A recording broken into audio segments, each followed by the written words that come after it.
নমস্কার, আমি সঙ্গমিত্রা।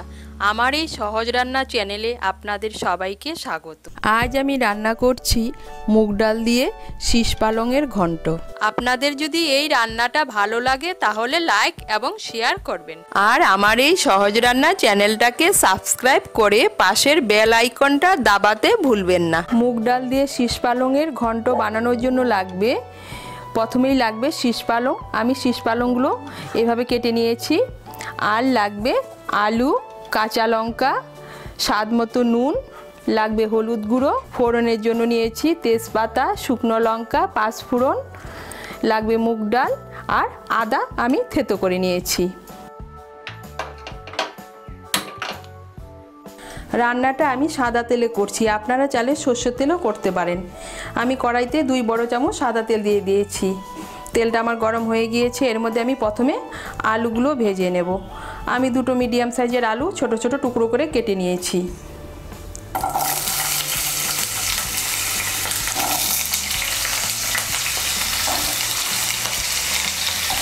এর মধ্যে দিয়ে দেব সামান্য একটু নুন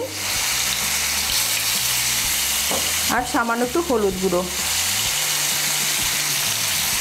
দিয়ে আলুগুলোকে আমি ভালো করে ভেজে নেব। এই দেখুন, আলুগুলো আমার ভাজা হয়ে গিয়েছে। আলুগুলোকে আমি তুলে নিচ্ছি। ওই তেলের মধ্যে আমি তেজপাতা, শুকনো লঙ্কা আর পাঁচফোড়ন ফোড়ন দেব। আমি একটা তেজপাতা, 2টো শুকনো লঙ্কা আর হাফ ছোটো চামচ পাঁচফোড়ন ফোড়ন দিচ্ছি। দিয়ে একটু নাড়াচাড়া করে নিয়ে এর মধ্যে থেতো করা আদাটা দিয়ে দেব। আমি 1 ছোটো চামচ আদা থেতো করে নিয়েছি।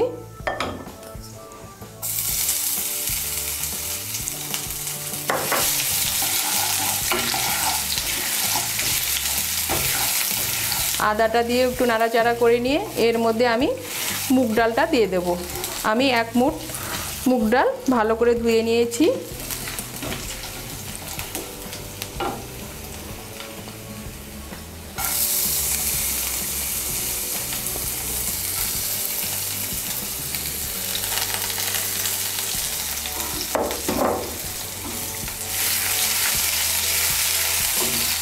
মুগ ডালটাকে হালকা একটু ভেজে নেব।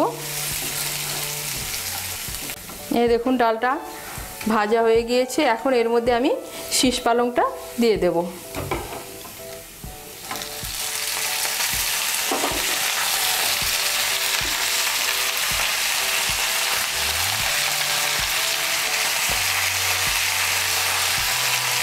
আমি এখানে 1 আটি শীষ পালং ভালো করে কেটে ধুয়ে নিয়েছি।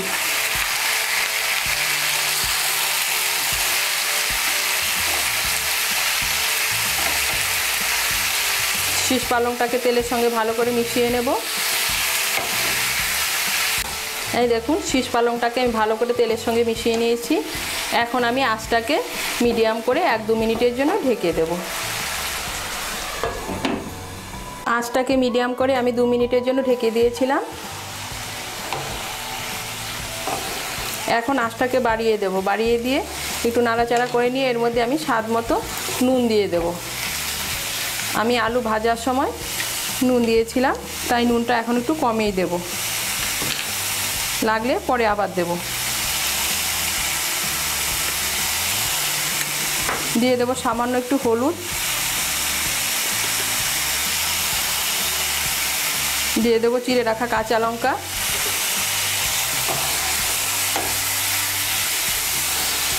নুন আর হলুদটাকে ভালো করে মিশিয়ে নিয়ে এর মধ্যে আমি ভেজে রাখা আলুগুলো দিয়ে দেব।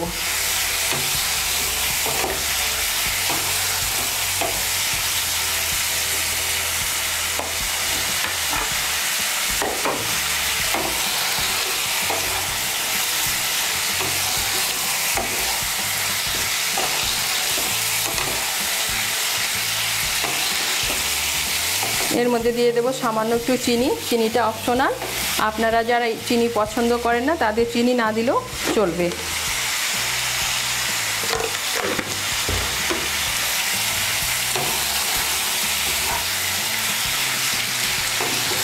চিনিটাকে মিশিয়ে নিয়ে আবার আঁচটাকে মিডিয়াম করে আমি 4-5 মিনিটের জন্য ঢেকে দেবো আলু আর মুগ ডালটা সেদ্ধ হওয়ার জন্য।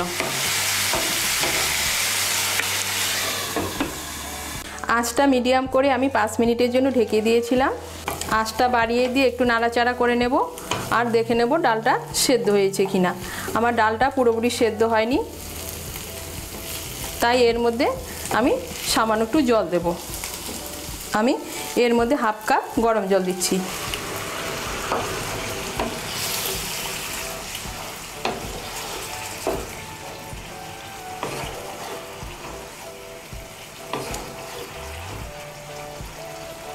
আবার আমি আঁচটাকে মিডিয়াম করে ডালটা সেদ্ধ হওয়ার জন্য ঢেকে দেব।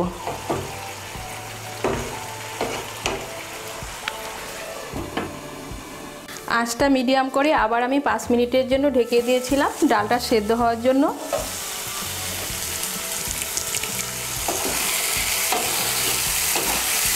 এই দেখুন ডালটা আমার সেদ্ধ হয়ে গিয়েছে। ডালটা সেদ্ধ হবে কিন্তু একদম গলে যাবে না। আঁচটা বাড়িয়ে দিয়ে আমি আরও 1 মিনিটের মতো রান্না করে নিয়েছি। এই দেখুন ডাল, আলু আর শীষ পালং সব একসঙ্গে মিশে গিয়েছে। আর আমার তৈরি হয়ে গেল মুগ ডাল দিয়ে শীষ পালংয়ের ঘন্ট। এটা কিন্তু গরম ভাত, রুটি, পরোটার সঙ্গে খেতে অসাধারণ লাগে। খুব হেলদি একটা রেসিপি, আপনারা ট্রাই করে দেখতে পারেন।